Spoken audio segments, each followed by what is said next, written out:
India TV YouTube channel को subscribe करें और बेल आइकन दबाएं। रूस से स्पेशल फ्लाइट से हैदराबाद पहुंची 56.6 टन स्पुतनिक वैक्सीन, विदेश से आने वाली वैक्सीन की सबसे बड़ी खेप। एयरपोर्ट से 90 मिनट के अंदर स्पुतनिक की सारी वैक्सीन को किया गया डिस्पैच। स्पुतनिक वैक्सीन को -20 डिग्री में रखना जरूरी। लखनऊ के केडी सिंह बाबू स्टेडियम में लगा मेगा कैंप 18 से 44 साल के उम्र और 45 साल से ज्यादा उम्र के लोगों के लिए बनाए गए हैं अलग अलग बूथ। लखनऊ के छोटा इमामबाड़ा में भी लगा मेगा कैंप, वैक्सीन लगाने के लिए लोगों की भीड़ उमड़ी। यूपी के सभी 75 जिलों में वैक्सीनेशन का महाअभियान शुरू। लखनऊ के केडी सिंह बाबू स्टेडियम में सीएम योगी आदित्यनाथ ने जायजा लिया। योगी आदित्यनाथ ने कहा, प्रधानमंत्री मोदी के नेतृत्व में युद्ध स्तर पर चल रहा है वैक्सीनेशन का अभियान। योगी ने कहा, 18 से 44 साल के उम्र के लोगों के लिए स्पेशल अभियान बनाए गए हैं 2100 स्पेशल बूथ। लखनऊ में सीएम योगी आदित्यनाथ ने कोरोना वायरस को लेकर टीम 9 के साथ बैठक भी की। यूपी में वैक्सीनेशन के महाअभियान से कोरोना पर ब्रेक लगाने पर चर्चा। यूपी में पूरे राज्य में बनाए गए करीब 6000 वैक्सीनेशन सेंटर। 15 जून से ड्राइवर्स, वेंडर्स और रिक्शा चालकों के लिए चलेगा विशेष अभियान। यूपी के 61 जिलों में आज से कुछ शर्तों के साथ ढील। सुबह 7 से लेकर शाम को 7 बजे तक खुलेंगे बाजार, जारी रहेगा वीकेंड कर्फ्यू। लखनऊ, गौतम बुद्ध नगर, गाजियाबाद समेत यूपी के कुल 14 जिलों में जारी रहेगा कोरोना कर्फ्यू। 600 से कम एक्टिव केस होने के बाद ही कर्फ्यू में मिलेगी छूट। आज से खुल गए मथुरा के मंदिर। बांके बिहारी मंदिर के बाहर दिखी श्रद्धालुओं की लंबी कतार। अयोध्या में भक्तों के लिए शुरू हुए रामलला के दर्शन। हनुमानगढ़ी में भी उमड़ी भारी भीड़। दर्शन के लिए कोरोना गाइडलाइंस का पालन किया जा रहा है। यूपी के सीएम योगी आदित्यनाथ ने राज्य में सीरो सर्वे के आदेश दिए। 4 जून से होगी शुरुआत। राज्य में कोरोना की चपेट में आए लोगों के बारे में पता चलेगा। यूपी में भी कोरोना ग्राफ में तेजी से कमी जारी है। एक दिन में 1430 पॉजिटिव केस मिले। पॉजिटिव रेट घटकर 0.4% हुआ। मुंबई में अनलॉकिंग शुरू। ऑड इवन की तर्ज पर सुबह 7 बजे से खुलेंगे बाजार, दोपहर 2 बजे तक खुले रहेंगे। मुंबई में बाजार खोलने के लिए ऑड इवन फॉर्मूला लागू होगा। इस हफ्ते सोमवार, बुधवार, शुक्रवार को खोली गई दाईं तरफ की दुकानें। बाईं तरफ की दुकानों के लिए मंगलवार और गुरुवार को का दिन तय हुआ। मुंबई में अनलॉक 1 की शुरुआत होते ही सड़कों पर उमड़े लोग। दहीसर, मुलुंड जैसे कई इलाकों में लंबी जाम। नागपुर में भी दोपहर 2 बजे तक खुले बाजार। महानगर पालिका की टीम कर रही है लोगों का एंटीजन टेस्ट। महाराष्ट्र के पालघर में जन्म के 15 घंटे बाद बच्ची में कोरोना की पुष्टि हुई। बच्ची की मां की रिपोर्ट नेगेटिव है। महाराष्ट्र में पिछले 24 घंटे में 15,077 नए केस मिले। 184 मरीजों की जान गई। महाराष्ट्र के अहमदनगर जिले में मई में करीब 10,000 बच्चों के कोरोना पॉजिटिव पाए जाने के बाद हरकत में है सरकार। मुंबई में आज बच्चों के लिए बने कोविड टास्क फोर्स की बैठक। भोपाल में भी खुले बाजार। खरीदारी के लिए उमड़ी भीड़। दुकानदारों ने सोशल डिस्टेंसिंग का पालन करने के लिए बनाए गोले। सोशल डिस्टेंसिंग लागू करने दुकानों पर पहुंचे एमपी के मंत्री विश्वास सारंग। लोगों में खड़े होकर इंतजार करने की नसीहत दी। मध्य प्रदेश के सीएम शिवराज सिंह चौहान ने कहा, हमने कोरोना को हराया। एमपी का रिकवरी रेट 96% हुआ। शिवराज बोले, कोरोना की तीसरी लहर के लिए अभी से शुरू है तैयारी। साथ ही कहा, एमपी अनलॉक में कोरोना को लॉक करेंगे। राजस्थान में कल से अनलॉक की शुरुआत होगी। हफ्ते में 4 दिन सुबह 6 से 11 बजे तक खुलेंगे बाजार। फिलहाल नहीं खुलेंगे स्कूल, कॉलेज और मॉल। राजस्थान में कोरोना की पहली और दूसरी लहर में कुल मिलाकर अब तक 8000 लोगों की मौत हुई। राजस्थान में वैक्सीन की बर्बादी रोकने पर सख्त। गहलोत सरकार वैक्सीनेशन के ऑडिट के दिए आदेश। जिला कलेक्टर करेंगे ऑडिट। जयपुर में हाजी रफत के जनाजे में हजारों की भीड़ जुटने पर प्रशासन सख्त। विधायक रफीक खान समेत 11 लोगों के खिलाफ केस दर्ज। हाजी रफत के जनाजे में जुटे थे करीब 3000 लोग। सभी लोगों पर महामारी अधिनियम के तहत मुकदमा दर्ज हुआ है। कोरोना नियम तोड़ने पर बीजेपी विधायक महेश लांगड़े और 60 अन्य पर केस दर्ज। सोशल मीडिया पर वायरल हुआ था विधायक की बेटी की हल्दी का वीडियो। देश में कोरोना के केस में रिकॉर्ड गिरावट। एक दिन में 1,27,000 लोग पॉजिटिव मिले। 51 दिन बाद सबसे कम रहे आंकड़े। कोरोना से एक दिन में 2795 लोगों की मौत। एक दिन में कोरोना से 2,55,000 लोग ठीक हुए। मई के दौरान देश में आए करीब 90 लाख नए केस। एक महीने में 31% मामले और 35% लोगों की जान गई। केंद्रीय शिक्षा मंत्री डॉक्टर रमेश पोखरियाल निशंक एम्स में भर्ती। कोविड के बाद की समस्याओं से जूझ रहे हैं पोखरियाल। दिल्ली में और कम हुए कोरोना के केस। एक दिन में 684 नए मरीज मिले। 19 मार्च के बाद पहली बार पॉजिटिविटी रेट 1% से भी कम रहा। तमिलनाडु में कोरोना के 27,000 से ज्यादा नए केस सामने आए। 478 लोगों ने जान गंवाई। झारखंड के मुख्यमंत्री हेमंत सोरेन ने पीएम मोदी को लिखा खत। 18 से 44 साल तक के उम्र के लोगों के लिए फ्री वैक्सीन की मांग की। केरल के सीएम पिनरई विजयन ने 11 राज्यों के सीएम को चिट्ठी लिखी। एक साथ मिलकर केंद्र से मुफ्त वैक्सीन मांगने को कहा। देश में कुछ हफ्तों में शुरू हो सकता है मिक्स वैक्सीन का ट्रायल। 2 अलग अलग वैक्सीन को मिलाकर किया जाएगा परीक्षण। बनारस हिंदू विश्वविद्यालय के शोधकर्ताओं का दावा, कोरोना से रिकवर हुए मरीजों के लिए वैक्सीन की सिंगल डोज काफी।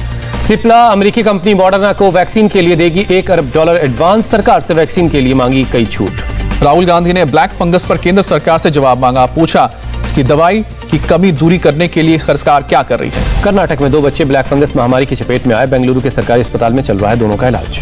मुंबई में MIS-C बीमारी ने बरसाया कहर, कई बच्चों में दिखे दुर्लभ बीमारी के लक्षण। नवनीत कालरा के हथियार का लाइसेंस सस्पेंड, दिल्ली में ऑक्सीजन कंसंट्रेटर्स की कालाबाजारी का आरोपी है नवनीत कालरा। यूपी पंचायत चुनाव ड्यूटी के दौरान कोरोना से मरने वाले कर्मियों के आश्रितों को यूपी सरकार देगी 30-30 लाख रुपए, यूपी कैबिनेट ने मुहर लगाई। दिल्ली सरकार ने शराब की ऑनलाइन डिलीवरी को मंजूरी दी, ऑनलाइन ऐप या वेब पोर्टल से खरीदी जा सकेगी अब शराब। कर्नाटक के हुबली के शराब की दुकान के बाहर लगी लोगों की भीड़, प्रशासन ने सुबह 6 बजे से सुबह 8 बजे तक खुलने की अनुमति दी है। भोपाल में 5 साल के जुड़वा बच्चों के माता पिता की कोरोना से मौत, नाना नानी ने पीएम मोदी से लगाई सहायता की गुहार। उड़ीसा के अंगुल जिले को मिला 270 बेड का कोविड केयर सेंटर, केंद्रीय मंत्री धर्मेंद्र प्रधान ने उद्घाटन किया। भारत में मिले कोरोना के नए वेरिएंट का WHO ने किया नामकरण, अक्टूबर 2020 में मिले वेरिएंट को बताया डेल्टा और दूसरे वेरिएंट को कहा कप्पा। WHO ग्रीस अक्षरों के नाम पर कर रहा है कोरोना वेरिएंट का नामकरण, सबसे पहले ब्रिटेन में मिले वेरिएंट को दिया गया अल्फा नाम। पंजाब कांग्रेस में कलह पर दिल्ली में दूसरे दिन बैठक, 3 सदस्यों के पैनल के सामने पेश हुए नवजोत सिंह सिद्धू। पंजाब के सीएम कैप्टन अमरिंदर सिंह को भी बुलाएगी कमेटी, पंजाब के कुछ विधायक अमरिंदर तो कुछ सिद्धू के साथ। आज कमेटी के सामने होगी 35 विधायकों की पेशी, फिर पार्टी सांसदों की राय जानेगा पैनल। शरद पवार से पूर्व सीएम फडणवीस की मुलाकात के बाद गरमाई सियासत, संजय राउत ने कहा राज्य में नए समीकरण से इनकार किया, ऑपरेशन लोटस भूलने की सलाह। संजय राउत ने कहा पवार के गॉल ब्लैडर के ऑपरेशन के बाद हालचाल के लिए गए थे फडणवीस। पवार ने कहा इस तरीके की मुलाकात शिष्टाचार कहलाती है। फडणवीस और पवार से मुलाकात पर बोले नवाब मलिक, कहा फडणवीस केवल हालचाल जानने के लिए गए थे, इससे ज्यादा कुछ और बात नहीं। बीजेपी ने शुरू की अगले साल यूपी के विधानसभा चुनाव की तैयारी, बीजेपी के संगठन मंत्री BL संतोष और यूपी प्रभारी राधा मोहन सिंह 2 दिन के यूपी दौरे पर पहुंचे। 2022 के चुनाव में यूपी के डिप्टी सीएम केशव प्रसाद मौर्य को ऐतिहासिक जीत की उम्मीद, कहा 300 सीट जीतेंगे। पश्चिम बंगाल के पूर्व मुख्य सचिव अल्पान बंदोपाध्याय ने फिर ठुकराया सरकार का आदेश, सुबह 10 बजे तक नहीं पहुंचे दिल्ली। कार्मिक मंत्रालय ने अल्पन बंदोपाध्याय को जारी किया कारण बताओ नोटिस, पूछा आपके खिलाफ क्यों ना अनुशासन की कार्रवाई की जाए। CBSE की 12वीं परीक्षा पर शिक्षा मंत्रालय आज लेगा फैसला, सरकार ने सभी राज्यों से मांगे हैं सुझाव। प्रियंका गांधी ने 12वीं की परीक्षा पर रोक लगाने की मांग की, शिक्षा मंत्री रमेश पोखरियाल निशंक को चिट्ठी लिखी। मराठा आरक्षण पर उद्धव सरकार का बड़ा फैसला, नौकरी और शिक्षा में आर्थिक रूप से कमजोर वर्ग के कोटे से मिलेगा 10% रिजर्वेशन। जम्मू कश्मीर के LG ने मासूम की अपील पर लिया संज्ञान, 48 घंटे के अंदर नीति बनाने का आदेश दिया, बच्ची ने वीडियो में लंबे ऑनलाइन क्लास की शिकायत की थी। सुशील कुमार के हथियार का लाइसेंस सस्पेंड, दिल्ली पुलिस के लाइसेंस विभाग ने शुरू की कार्रवाई। श्री काशी विश्वनाथ कॉरिडोर निर्माण के दौरान गिरा गोयनका गर्ल्स हॉस्टल का हिस्सा, 2 मजदूरों की मौत। हॉस्टल गिरने से दबे थे 8 मजदूर, मृतक मजदूरों के परिवार को 5 लाख और घायलों को 50-50 हजार की मदद दी जाएगी। हादसे को लेकर पीएम मोदी ने जिलाधिकारी के साथ बातचीत की, पीड़ित परिवार को हर संभव मदद के निर्देश। फिरोजाबाद में पानी की समस्या को लेकर गांव वालों ने पथराव कर रास्ता जाम किया, गांव वालों ने पुलिस पर भी हमला किया। अलीगढ़ में नकली शराब पीकर मरने वालों की संख्या 36 तक पहुंची, अब पूरे मामले में 30 गिरफ्तारियां। मुरादाबाद के नागफनी इलाके में मामूली विवाद के बाद चली गोलियां, दूध के रेट को लेकर हुआ था विवाद। व्यापम घोटाले के आरोपी पूर्व मंत्री लक्ष्मीकांत शर्मा की कोरोना संक्रमण से मौत, 12 मई से चिरवायु अस्पताल में भर्ती थे। पाकिस्तान में इमरान सरकार ने लोकतंत्र का घोटा गला, जियो न्यूज के वरिष्ठ पत्रकार के तल्ख सवालों से घबराकर शो रुकवा दिया। चीन में फिर से छाया कोरोना का संकट, ग्वांझाओ शहर में एक दिन में 27 केस, 519 फ्लाइट्स कैंसिल। ब्रिटेन में गर्मी ने तोड़े सारे रिकॉर्ड, तापमान 25 डिग्री सेल्सियस तक पहुंचा, समंदर की ओर निकल पड़े 40 लाख लोग, ब्रिटेन में रिकॉर्ड तोड़ गर्मी पड़ रही है। चीन ने पाकिस्तान को दिया 22,000 करोड़ रुपए कर्ज माफ करने से इनकार, चीन पाक कॉरिडोर के लिए पाकिस्तान ने लिया था कर्ज। कोरोना केस बढ़ने के बाद मलेशिया में दूसरी बार लगा लॉकडाउन, मॉल और लगभग सभी बाजार बंद है। टीम इंडिया के क्रिकेटर्स और सपोर्ट स्टाफ को मिली इंग्लैंड दौरे पर अपने परिवार को ले जाने की इजाजत, 3 जून से शुरू होगा दौरा। इंग्लैंड क्रिकेट बोर्ड ने वर्ल्ड टेस्ट चैंपियनशिप फाइनल के लिए सौरव गांगुली और जय शाह को इंग्लैंड दौरे की नहीं दी इजाजत, 10 दिन रहना होता है क्वारंटीन। जापान की tennis star Naomi French open से बाहर हुई है, प्रेस कॉन्फ्रेंस में नहीं आने पर आयोजकों ने लगाया था $15,000 का जुर्माना, जिसके बाद वो हटी। रॉजर फेडरर और सेरेना विलियम्स फ्रेंच ओपन के दूसरे राउंड में पहुंची, बिना किसी परेशानी के पहले राउंड के मैच जीते। IPL के बाकी मैच शुरू होने से पहले कोलकाता नाइट राइडर्स को लगा झटका, टीम के स्टार गेंदबाज पैट कमिंस UAE में होने वाले मैचों में नहीं होंगे हिस्सा। जापान पहुंची ऑस्ट्रेलिया की Olympic softball team, corona case के बढ़ने की वजह से टोक्यो ओलंपिक्स पर बढ़ रहा है स्थगित करने का दबाव। एशियन बॉक्सिंग चैंपियनशिप में अमित पंघल ने जीता सिल्वर मेडल, 52 किलोग्राम कैटेगरी में फाइनल में उज्बेकिस्तान के मुक्केबाज को 3-2 से हराया। शिव थापा को भी सिल्वर मेडल से करना पड़ा संतोष, 64 किलोग्राम कैटेगरी के फाइनल में मंगोलिया के बॉक्सर को 3-2 से हराया। खत्म हुआ कौन बनेगा करोड़पति के फैंस का इंतजार, अगस्त में टेलीकास्ट होगा शो के 13वें सीजन का पहला एपिसोड। दाखिल की शूटिंग के लिए जून के दूसरे हफ्ते हंगरी रवाना होंगी कंगना रनौत, बुडापोस्ट में 35 दिनों तक चलेगी शूटिंग।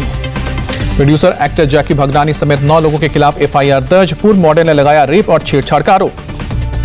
एक्टिंग की दुनिया में कदम रखेंगी श्रीदेवी की दूसरी बेटी खुशी कपूर, तेलुगु फिल्म से करेंगी डेब्यू।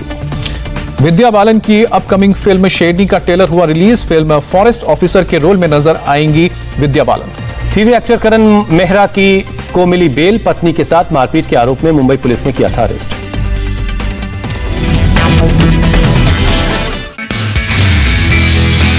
नमस्ते, मैं हूं मीनाक्षी जोशी। वीडियो और खबरों से अपडेट रहने के लिए India TV YouTube channel subscribe करें, बेल आइकन दबाना ना भूलें। जुड़े रहें इंडिया टीवी के साथ।